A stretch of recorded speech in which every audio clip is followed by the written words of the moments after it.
We are discussing proposed constitutional amendment 3 today with former Florida Senate Majority Leader Alex Villabos and communications professional Lisa Hall, who has been active on a number of legal issues during her career. I think the first question is a question a lot of readers or voters are going to have when they look at their ballot. They're going to say, what exactly does this do? And this is harder to read than my mortgage closing documents were. And you're absolutely right. And that's why when I first read it, I flagged it as it's called a joint resolution when you amend the Constitution. And you file it in the House and in the Senate. And it was something that caught my attention, number one, because it dealt with the judiciary and how the justices are chosen. And since we have 3 branches of government, it was just odd that the legislature was going to make changes or interfere in the way that the Supreme Court is chosen. If I may, I want to just give a little bit of brief history of how the justices are chosen. The justices to the Supreme Court aren't elected.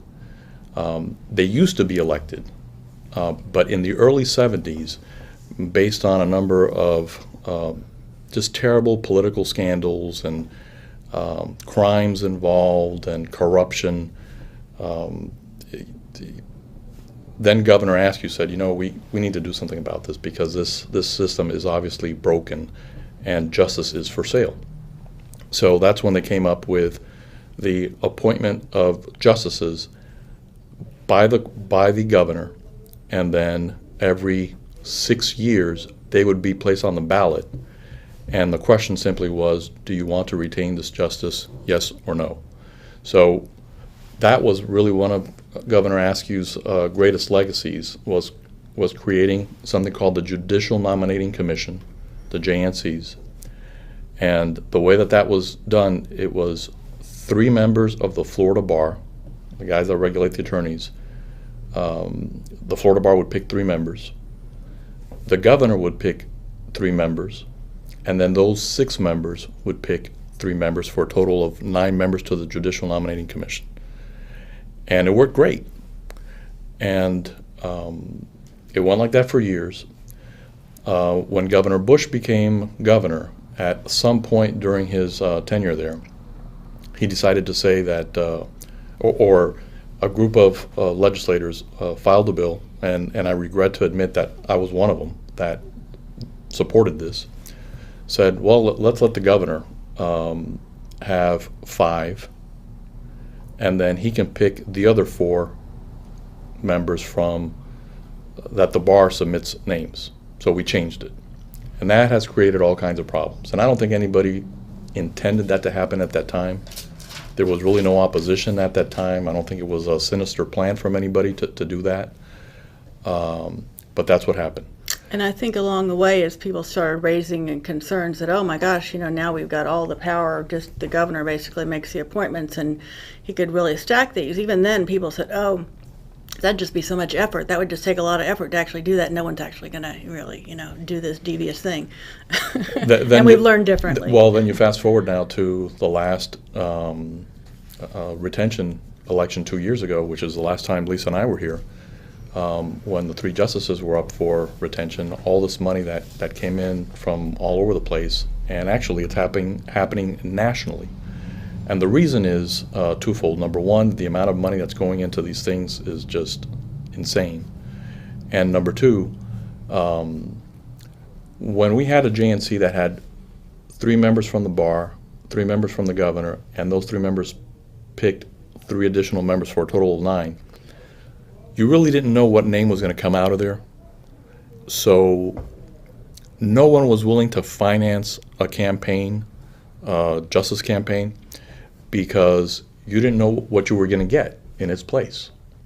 Well, we kind of changed that when we changed the law and allowed the governor to have 5 appointments and then 4 appointments from the bar that the governor has to approve. Now you do kind of know what name comes out of there. So that's a different problem. But that's just to give a little bit of history how this occurs now. That's the system that we have, and that's what we work under. Then all of a sudden, this new amendment, which turns out to be Amendment 3, comes out. And when I was listening to the committee presentation, the words, and we'll give you a link so that you could listen to it also, and anybody who is interested could listen to them themselves. So Lisa will provide you with that. But when you present a bill, you start saying, well, these are the reasons that you need to change the law, or in this case, the Constitution. And the words that rang out were midnight appointments, ambiguity in the Constitution, potential crisis, significant amount of controversy and litigation. And what they refer to is, there's a staff analysis here, which is under tab 2 that you guys have. That states how the governor makes the appointments, but when there's a vacancy, and this happened when Jeb Bush first got elected and Governor Childs was still governor, when you know that there's going to be a vacancy because of a retirement, who gets to make the appointment? Now, the Constitution today says that the governor's term begins the first Tuesday after the first Monday in January after the election. It also states somewhere else in the Constitution, under Article 5, that the justices' terms begin the first Tuesday after the first Monday in January. So it's the same time. But therefore, it also ends at the same time. So they end the day before, on Monday. Now, when you read that, it's complicated. So when you hear an explanation saying, since this is so complicated, what this bill does is it's going to resolve an ambiguity, and it's going to fix it. Well, that sounds like a good idea, right? Except that's not what it does. What it does is it says it's going to create a new thing called a prospective appointment, which means Prospective vacancy. a prospective vacancy, which means when you know that a justice either is going to resign or can't run again because they're over 70, they'll be over 70 during their term, which is the mandatory retirement.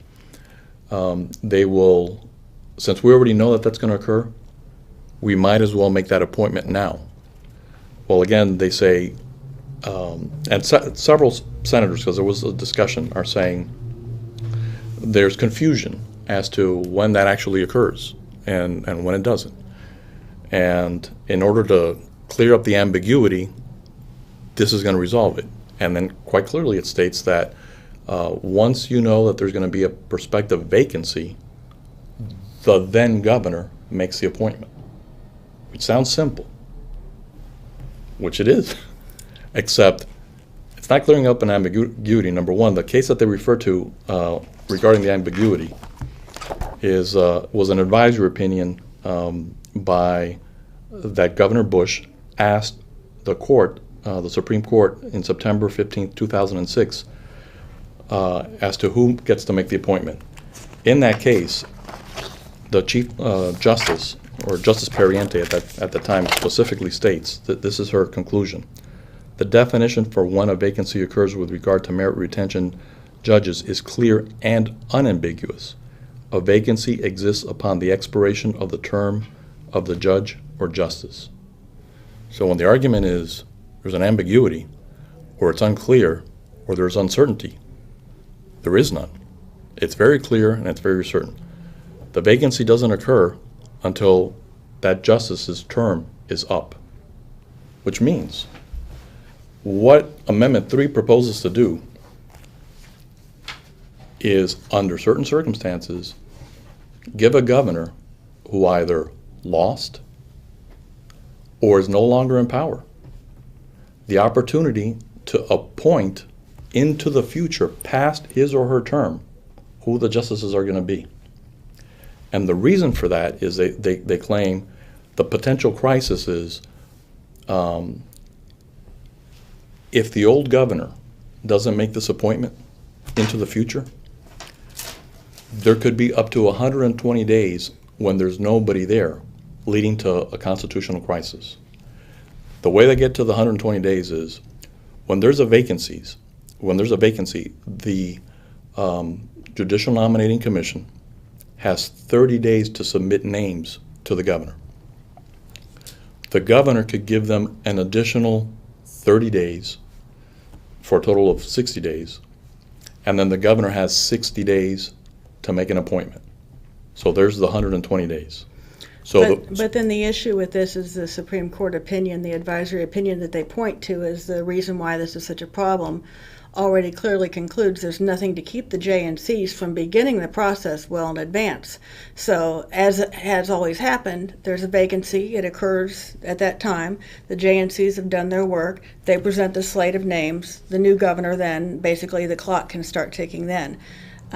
It also ignores, the historical practice at the court and the existing authority for the court fills vacancies. The Chief Justice has authority, and you have a copy of the judicial rules as well in your folder there that lays out exactly how that process and what that authority is to, either have a retiring justice stay and complete the cases they're already working on. That's very common. Justice Anstead actually is one of the most recent examples of that happening. He did want to stay, but the court needed him to finish those cases, and he stayed. If the retiring justice is unwilling, they can pull in a DCA judge. Anyone who's a qualified judge, the chief has the authority to pull in extra help. And another thing that is totally ignored in this is that under our Constitution, you only need 5 justices to make an opinion. A vote of 5 can issue an opinion. So there's no crises here. Of an empty court. Yet that's the reason that's given. In order to avoid a potential crisis or a possible crisis, that's why you have to change the Constitution. And it's a matter of, first of all, the premise that what if a governor fails to act, we're not going to have anybody there, is addressed by what Lisa just said. The Chief Justice can always make an appointment. That's number one. But number two, a temporary appointment. But number two, the argument that, what if the governor fails to act? Wasn't that true of everything? What if the new governor fails to appoint a secretary for the Department of Children and Families, or Corrections, or the Lottery, or Education? For that matter, what if the incoming Senate President or House Speaker failed to appoint an Appropriations Chair? Government would grind to a halt. So if the logic that you're using to totally change the Constitution is what happens if a future governor fails to act, causing this judicial crisis, you could apply that to every appointment that a governor makes, but you could also apply that to every appointment that the House Speaker and the Senate President makes. What if they fail to appoint it? So is your argument going to be then the sitting Speaker and the sitting President ought to make appointments into the next president or speaker's term? It's an argument that if you think it's a good idea, we have term limits in the state of Florida. And if you think it's a good idea to make appointments for the Supreme Court into the future in order to avoid a potential crisis, you can use that logic across the board on everything else. And it's just a matter of whether or not the people of Florida think that, look, this is complicated, but it is not, this does not fix anything, and it doesn't simplify it. And it's not a clarifying amendment. It is simply changing the law, it's changing the Constitution, and allowing exactly the opposite of what it currently calls for. and allowing someone who is no longer in office to make appointments into the future. Now, just a couple of questions about that. You could apply that logic to all other appointments, but is the position of DCF secretary, does that approach the importance of a appointment to the Florida Supreme Court? No, but I would argue that the appointment of an appropriations chair does, because the only duty that the legislature actually has, according to the Constitution, is to pass a budget, and you can't do that without an appropriations chair. So, not only the court, but all government would grind to a halt if you didn't have appropriation meetings and pass a budget. So that would rise to the level, and I would not argue that a speaker's term and a Senate president's term is for 2 years, and then the House and the Senate votes on their new leadership. I wouldn't argue that just because we don't know who's going to be the next Senate president or the next Senate or the next House Speaker, you should allow the current leadership to appoint people into the future. That's why you have elections. Well, and I do think an important aspect of it is, when the people of Florida adopted merit selection and retention, they were giving up electing their high court and their appellate judges. And a lot of the debate at the time was about accountability. And there were really two key aspects of accountability. It was a lot of the debate at the time. One was, okay, we're going to have these merit retention elections. And number two was, the person who makes the appointments is accountable to the voters in elections. So if you're making appointments that don't even occur, they don't even become seated until you're already gone, that just wipes out that whole pillar of accountability that it was founded on. Now, in 1998, you mentioned, I believe it was Peggy Quince, who was appointed in 1998. That was a joint appointment between Governor Childs, who was the outgoing governor, and Governor Bush, who was the incoming governor. Now, if there were no ambiguity in the Constitution as currently written, why did those two governors feel the need to go in together on that appointment? Well, let me address that, because it actually was not a joint appointment. That's what they call it. Mm-hmm. But it was Governor Childs who signed the paperwork who appointed Justice Peggy Quince as a justice, because Governor Bush was Governor-elect Bush. He was not governor. He had no authority to do that.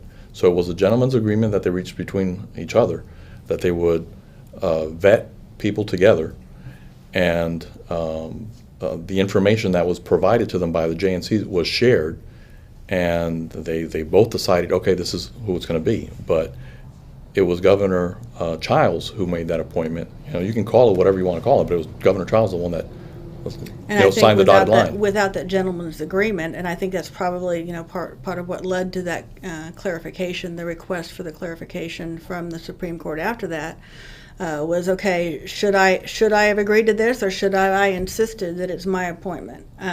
They got together and worked it out, and no one took it any farther than that. Look, but the situation that Childs had there, if he was responsible for the appointment, was an outgoing governor making an appointment that would last, for which he would not be held accountable, could not be held accountable by voters.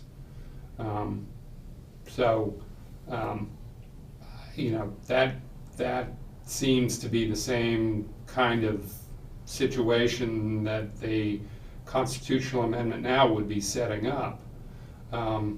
Was there any complaint at the time that Governor Childs was somehow abusing the process by making the appointment? I was there, not that I recall. I mean, I can't speak for everything, but not that I recall. Mm-hmm. But I think anybody that feels that way would feel more offended by this amendment, because it would definitely be saying that it's a person. Look, at least at that point, the governor is governor until he or she isn't. Just like a justice can rule on a case until they're no longer a justice. But a justice can't rule on a case after they're no longer there. That's the point. Well, and I do think one other thing to compare about what happened then and what happened now and what's different now is then they had the 333 JNCs. You had no aggregation of power and control and influence, political influence of what names were going to come out. The names that came out of this 333 system were pretty much going to be the same names no matter what.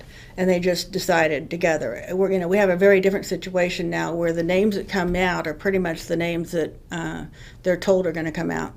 I think if we wouldn't have had that deterioration, we wouldn't be as upset about it. But it still wouldn't be right. One of the other issues that are brought up is, it ought to be the person who, because this argument was made that started the process. In other words, when, how do you know there's going to be a vacancy? Well, when you know that a justice is going to turn 70, they can't qualify again. That's how you know. So whoever starts that process ought to be the one that makes the appointment. That's the argument. In the opinion that we refer to that says that there is no ambiguity, Justice Cantero wrote a concurring opinion, and in it he states that there's no, and I'm not saying what way whether he supports this or not. I'm saying what he wrote. He says that there's nothing in the law or the Constitution that prohibits the JNCs from starting to work earlier once they already know that vacancy is going to occur. I agree. I agree they should start working earlier.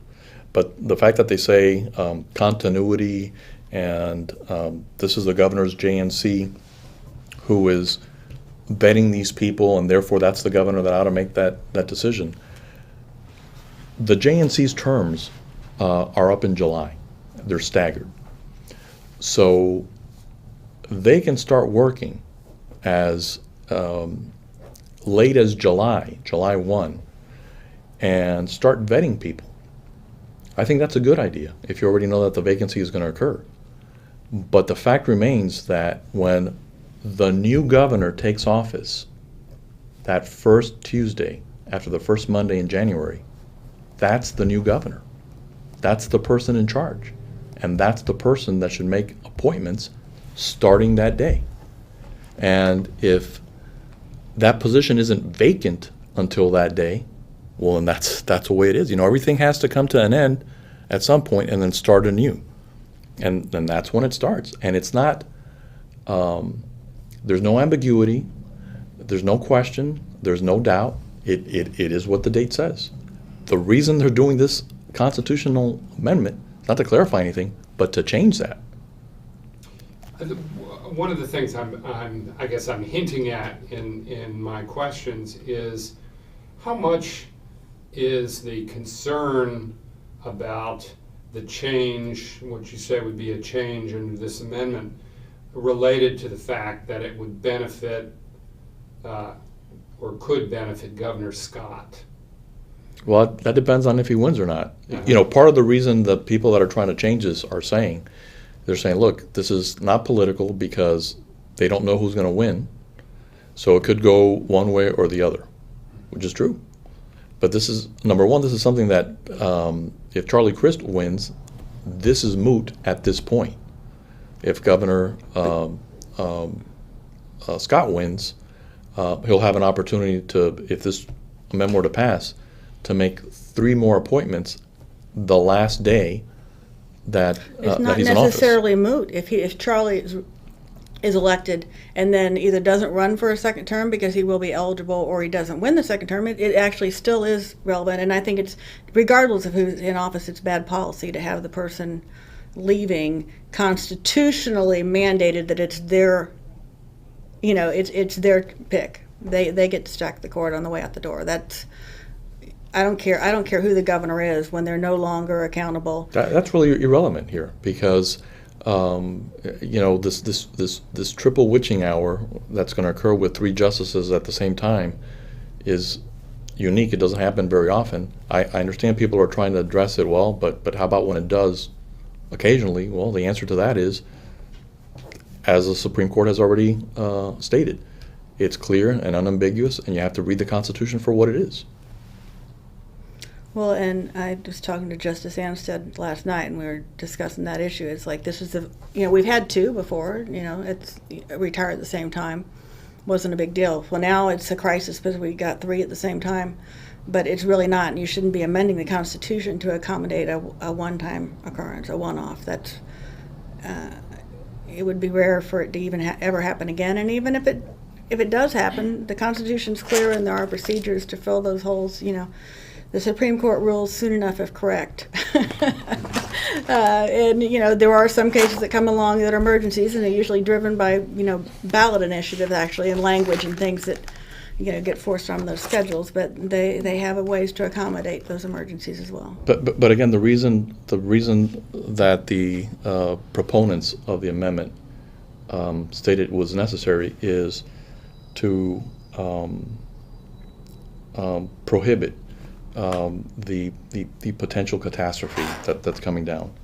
Well, according to the rules of the court, which is Rule 2.205, it states in part that the Chief Judge may, either upon request or when otherwise necessary for the prompt dispatch of business in the courts of this state, temporarily assign justices of the Supreme Court, judges of District Court of Appeals, circuit judges, and judges of county courts to any court for which they are qualified to serve. Any consenting retired justice or judge may be assigned to judicial service and receive compensation as provided by law. So in case of the occasional problem, there's a remedy already in law.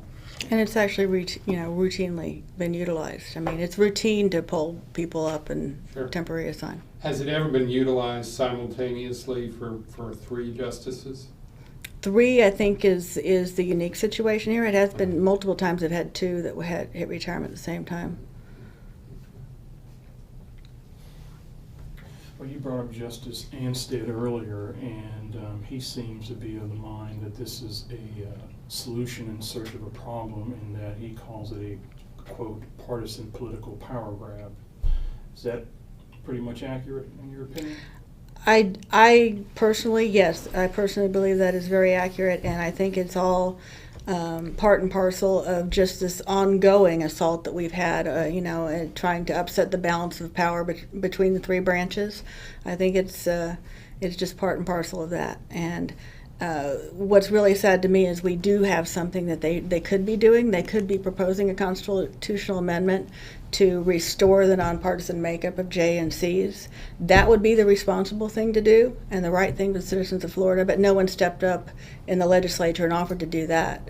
Instead, they said, oh, let's address this other artificial crisis instead of, addressing a very real issue that we have. I mean, I've lost count of how many slates from the bar are rejected, or how many people tell me, really qualified people, I'm not going to bother to apply, because first the bar is not going to pick me because they'll think they're already trying to find people that will be acceptable to this governor, and and they're still getting rejected. So I think the real crisis is that, and it's a shame that we can't look to them for some leadership to solve that.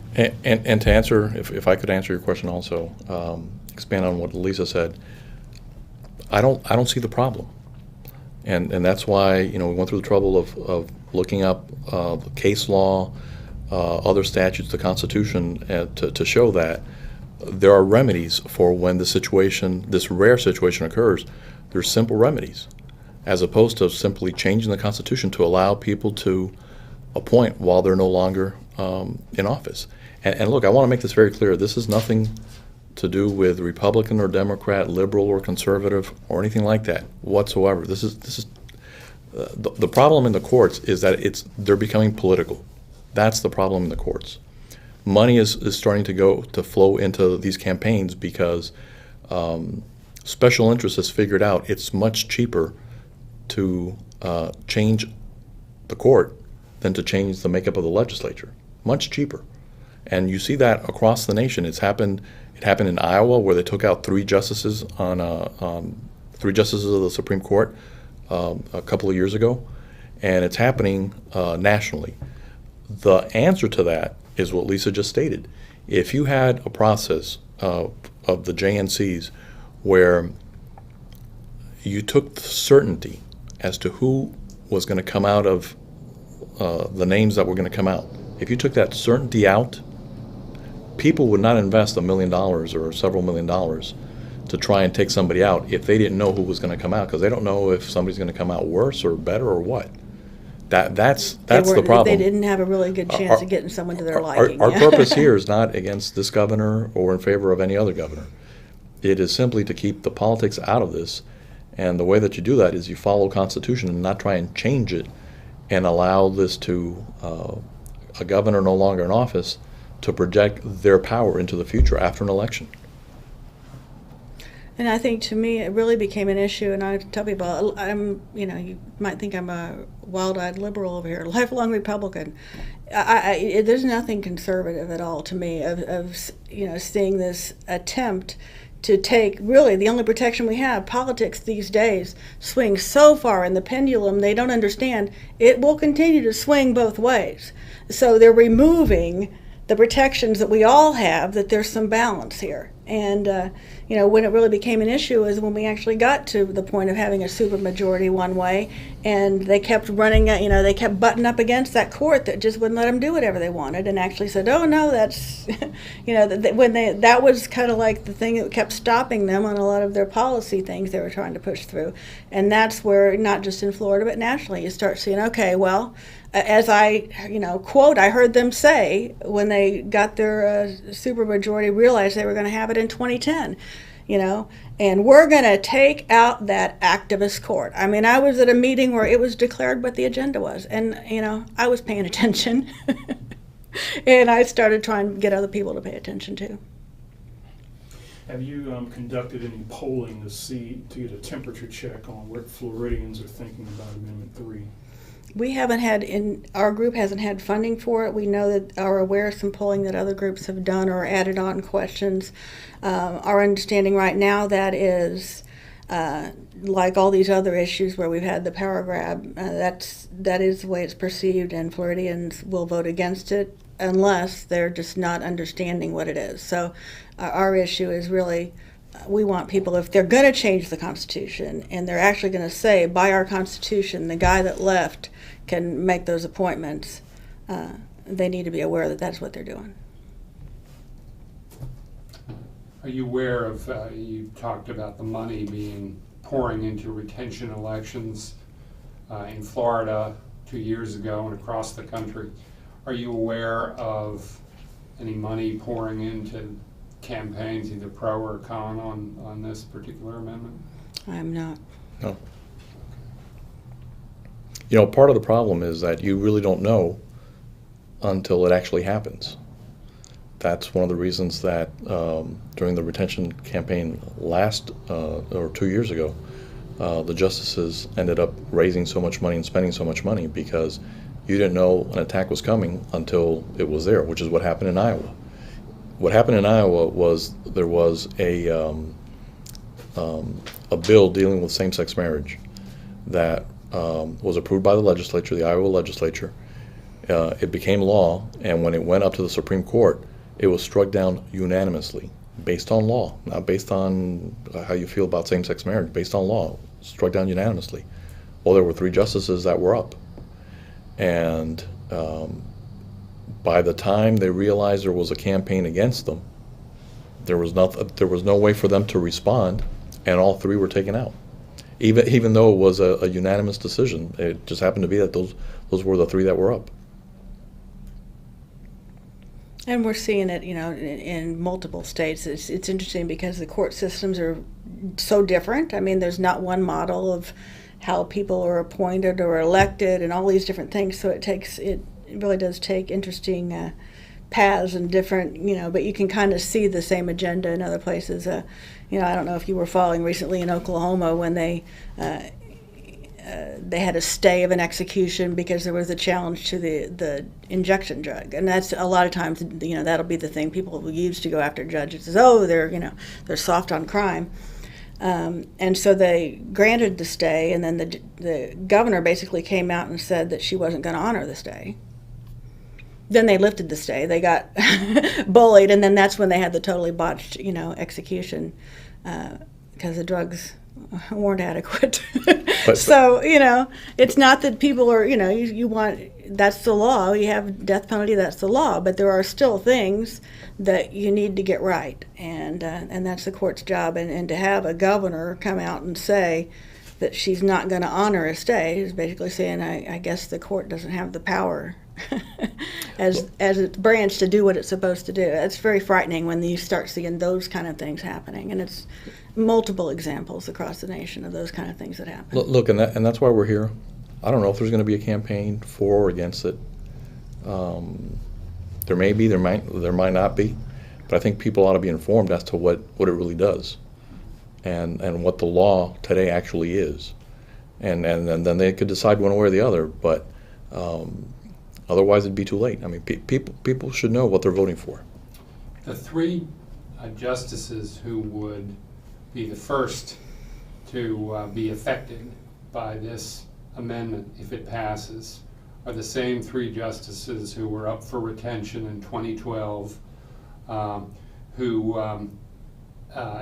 retention election that featured the unprecedented intervention of one of the state's political parties in the election.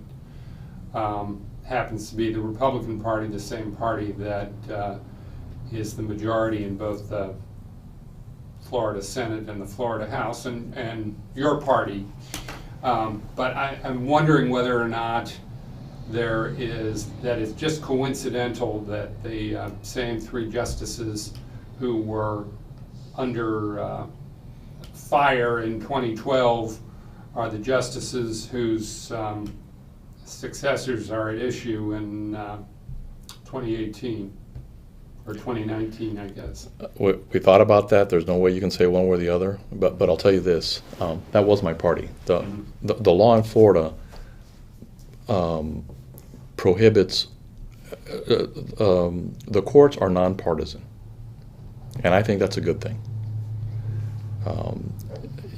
If you want to be partisan, you ought to run for the House or the Senate or to be governor. And I think that's a good thing too. But the courts are nonpartisan. They are supposed to read the law and apply it. Now, the law in Florida also states that the party cannot endorse a justice or endorse members of the judiciary. What the Republicans did 2 years ago was they said, well, that's true, but it doesn't say that we can't oppose them. And that's also true.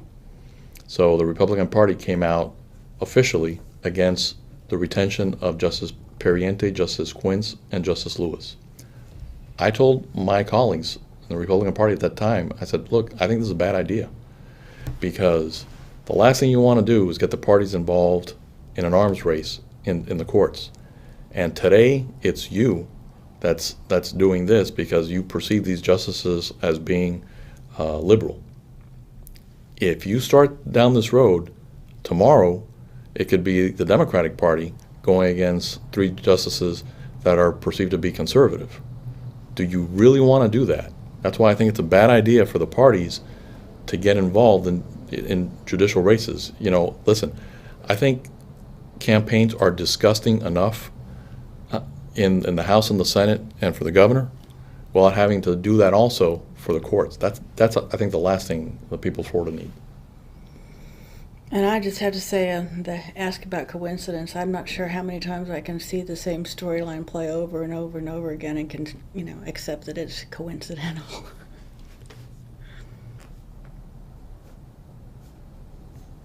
Darryl, did you have any concluding questions? No. We want to give both of you the opportunity, if there's any points that you didn't get a chance to make, or any things that we didn't ask you that you want to comment on before we conclude today. I think we covered it. Thank you for the opportunity to allow both of us to come here and express our opinion. That's all we want. We want to have that opportunity, and we appreciate you giving us that opportunity. Okay, thank you for coming. And thank you for all that you do to educate people on the issues. We appreciate it.